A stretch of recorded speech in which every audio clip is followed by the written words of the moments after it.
Welcome back to our channel. അപ്പോൾ ഇന്ന് ഞാൻ വന്നിട്ട് നല്ലൊരു പായസത്തിൻ്റെ റെസിപ്പി ആയിട്ടാണ്. അപ്പോൾ ഓണമൊക്കെയല്ലേ വരുന്നത്, ഓണത്തിനൊക്കെ തയ്യാറാക്കാൻ പറ്റിയ നല്ലൊരു അടിപൊളി പായസമാണ്.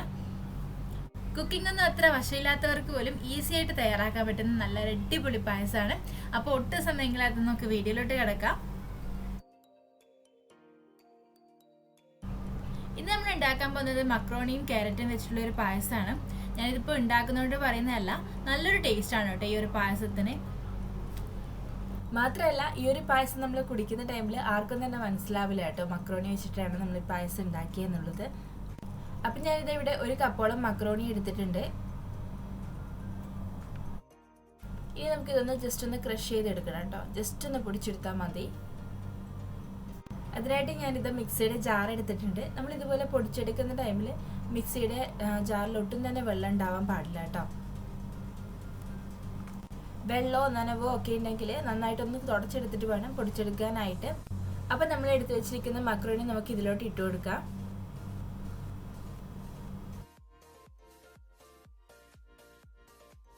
ഇനി നമുക്ക് ഇതൊന്ന് പൾസ് മോഡിലിട്ട് ജസ്റ്റ് ഒന്ന് പൊടിച്ചെടുക്കാം. പൾസ് മോഡിലിട്ടിട്ട് പൊടിച്ചെടുത്താൽ മതി കേട്ടോ, ഇല്ലാന്നുണ്ടെങ്കിൽ നന്നായിട്ട് പൊടിഞ്ഞു പോകും. ഇപ്പം ഞാനിത് പൊടിച്ചെടുത്ത് കൊണ്ടുവന്നിട്ടുണ്ട്. ഈ ഒരു രീതിയിൽ വേണം പൊടിച്ചെടുക്കാനായിട്ട്. ഈ ഒരു രീതിയിൽ വേണം കേട്ടോ പൊടിച്ചെടുക്കാനായിട്ട്. നന്നായിട്ട് പൊടിയാനും പാടില്ല, എന്നാൽ ആ മക്രോണിയുടെ ഫുള്ളായിട്ടുള്ള പീസൊന്നും കാണാനും പാടില്ല. ആ ഒരു രീതിക്ക് വേണം പൊടിച്ചെടുക്കാനായിട്ട്. നമ്മൾ വാങ്ങുന്ന പാലട മിക്സ് ഉണ്ടല്ലോ, അപ്പോൾ അതിനകത്തുള്ള പാലടയുടെ ആ ഒരു സൈസിൽ വേണം പൊടിച്ചെടുക്കാനായിട്ട്. ഈ ഒരു രീതിക്ക് വേണം പൊടിച്ചെടുക്കാനായിട്ട് കേട്ടോ. ഇനി ഈ മക്രോണി നമുക്ക് സാധാരണ പോലെ ഒന്ന് വേവിച്ചെടുക്കണം. അതിനായിട്ട് ഞാനിത് ഒരു പാത്രം അടുപ്പിലോട്ട് വെച്ചിട്ടുണ്ട്. അതിലുള്ള വെള്ളം ഒന്ന് ജസ്റ്റ് ഒന്ന് ചൂടായി വരട്ടെ. ആ ഒരു ടൈമിൽ നമുക്ക് മക്രോണി ഇട്ട് കൊടുക്കാം. ഇപ്പം നമ്മുടെ വെള്ളമൊക്കെ നന്നായിട്ട് തിളച്ചു തുടങ്ങിയിട്ടുണ്ട്. ഇനി അതിലോട്ട് നമുക്ക് മക്രോണി ഇട്ട് കൊടുക്കാം.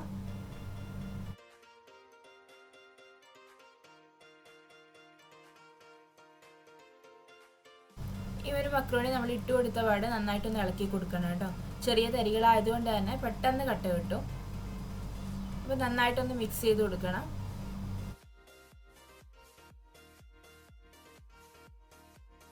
നമ്മൾ പാലട പായസവും അടപ്രഥമനൊക്കെ തയ്യാറാക്കുന്ന ടൈമിൽ നമ്മൾ ആ ഒരു അട നന്നായിട്ട് വേവിച്ചെടുക്കുമല്ലോ, ആ ഒരു രീതിയിൽ വേണം കേട്ടോ വേവിച്ചെടുക്കാനായിട്ട്.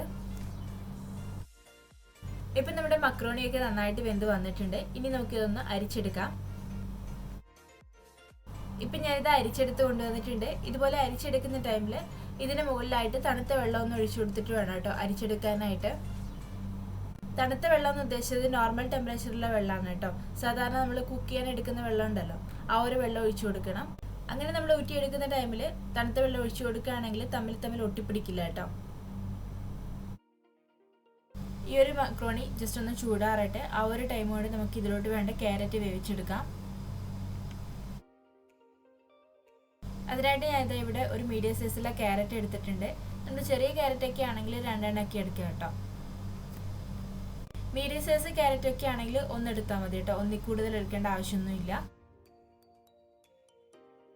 ഇനി നമുക്ക് ഇതൊന്ന് സെപ്പറേറ്റ് ആയിട്ട് തന്നെ വേവിച്ചെടുക്കണം. അപ്പോൾ നമുക്ക് തൊലിയൊക്കെ ഒന്ന് കളഞ്ഞെടുക്കാം.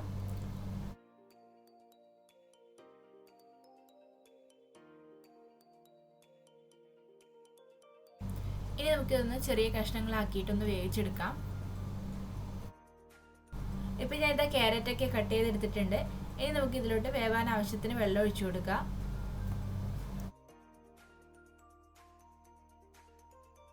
ഇത് നമ്മുടെ ക്യാരറ്റൊക്കെ നന്നായിട്ട് വെന്ത് വന്നിട്ടുണ്ട്. നന്നായിട്ട് വേവണം കേട്ടോ. ഈ ഒരു ടൈമിൽ നമുക്ക് തീ ഓഫ് ചെയ്യാം. ഇനി ഇതൊന്ന് ജസ്റ്റ് ഒന്ന് തണുത്ത് വരട്ടെ. ആ ഒരു ചൂടൊക്കെ ആറിയതിന് ശേഷം നമുക്കൊന്ന് അരച്ചെടുക്കണം. ഇപ്പം നമ്മുടെ ക്യാരറ്റൊക്കെ നന്നായിട്ട് തണുത്ത് വന്നിട്ടുണ്ട്. ഈ ഒരു ടൈമിൽ നമുക്ക് അരച്ചെടുക്കാം. ഇപ്പം ഞാൻ ഇതാ കഷ്ണങ്ങൾ മാത്രം ഞാൻ ഒരു ജാറിലോട്ട് ഇട്ട് കൊടുത്തിട്ടുണ്ട്. ഇനി നമുക്ക് ആ നമ്മുടെ വേവിച്ചെടുത്ത വെള്ളം ഉണ്ടല്ലോ, ആ ഒരു വെള്ളത്തിൽ കുറച്ച് മാത്രം ഒഴിച്ചു കൊടുത്തിട്ടൊന്ന് അരച്ചെടുക്കാം. ഈ ഒരു ക്യാരറ്റ് അരയാൻ ആവശ്യത്തിലുള്ള വെള്ളം മാത്രം ഒഴിച്ചു കൊടുത്താൽ മതി കേട്ടോ. ഇപ്പം ഞാനിത് അരച്ചെടുത്ത് കൊണ്ടുവന്നിട്ടുണ്ട്. ഇതുപോലെ നല്ല പേസ്റ്റ് രൂപത്തിൽ വേണം കേട്ടോ അരച്ചെടുക്കാനായിട്ട്. ഇനി നമുക്ക് പായസം ഉണ്ടാക്കാനായിട്ട് ഒരു പാത്രം അടുപ്പിലോട്ട് വെച്ച് കൊടുക്കാം. ഞാനിപ്പോൾ സാധാരണ അലൂമിനിയത്തിൻ്റെ പാത്രമാണ് എടുത്തത്. എൻ്റെ കയ്യിൽ ഉരുളിയൊക്കെ ഉണ്ടെങ്കിൽ ആ ഒരു ഉരുളിയൊക്കെ ഉണ്ടാക്കുമ്പോഴാണ് കൂടുതൽ ടേസ്റ്റ് ഉണ്ടാവുക കേട്ടോ. ആ പാത്രം ഒന്ന് ചൂടായി വരുമ്പോഴേക്കും നമുക്ക് അതിലോട്ട് പാൽ ഒഴിച്ചു കൊടുക്കാം. ഞാനിവിടെ എടുത്തിട്ടുള്ളത് 1 ലിറ്റർ പാലാണ് കേട്ടോ. 1 ലിറ്റർ പാലിൽ ഞാൻ 1/2 ലിറ്ററോളം വെള്ളം ചേർത്തതാണ്. അങ്ങനെ മൊത്തത്തിൽ 1.5 ലിറ്ററോളം ഉണ്ടാവും. ഇപ്പം നമ്മുടെ പാലൊക്കെ നന്നായിട്ട് തിളച്ച് വന്നിട്ടുണ്ട്. ഈ ഒരു ടൈം നമുക്ക് ക്യാരറ്റ് അരച്ചത് കൂടി ഇട്ട് കൊടുക്കാം.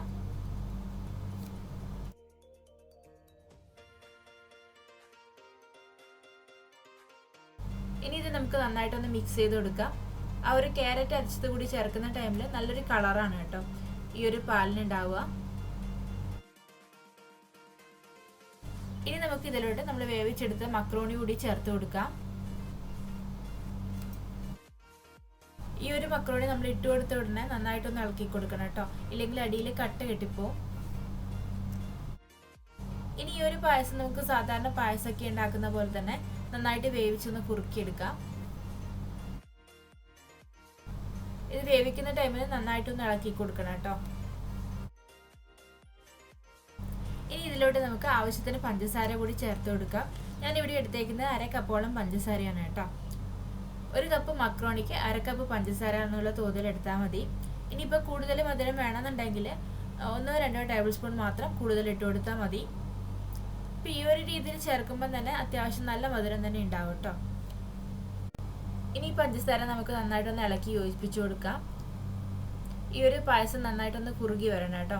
ആ ഒരു ടൈം വരെ നമുക്ക് നന്നായിട്ടൊന്ന് ഇളക്കി കൊടുക്കണം. ഇപ്പം നമ്മുടെ പായസമൊക്കെ നന്നായിട്ട് തിളച്ച് കുറുകി വരുന്നുണ്ട്. ഈ ഒരു ടൈം നമുക്ക് ഇതിലോട്ട് ഏലക്ക പൊടിച്ചത് കൂടി ഇട്ട് കൊടുക്കാം. ഞാനിവിടെ ഒരു 3 ഏലക്ക പഞ്ചസാരയും ചേർത്ത് പൊടിച്ചതാണ് കേട്ടോ. അത് നമുക്ക് ഇതിലോട്ട് ഇട്ട് കൊടുക്കാം. ഇനി നമുക്ക് ഇതൊന്ന് നന്നായിട്ട് ഇളക്കി യോജിപ്പിച്ചു കൊടുക്കാം. ഇതൊന്നുകൂടി ഒന്ന് കുറുകി വരട്ടെ. ആ ഒരു ടൈം നമുക്ക് തീ ഓഫ് ചെയ്യാം. ഇപ്പം നമ്മുടെ പായസമൊക്കെ നന്നായിട്ട് കുറുകി വന്നിട്ടുണ്ട്. ഇനി നമുക്ക് ഇതിലോട്ട് 1 ടേബിൾ സ്പൂണോളം നെയ്യ് കൂടി ചേർത്ത് കൊടുക്കാം.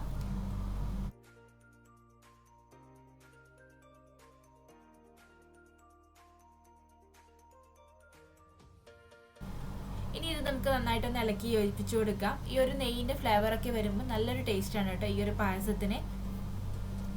ഈ ഒരു ടൈമിൽ നിങ്ങൾക്ക് വേണമെങ്കിൽ അണ്ടിപ്പരിപ്പും മുന്തിരിയും കൂടി വറുത്ത് ഒഴിച്ചു കൊടുക്കാവുന്നതാണ്. ഞാൻ ഇതിലോട്ട് ഒഴിച്ചു കൊടുക്കുന്നില്ല.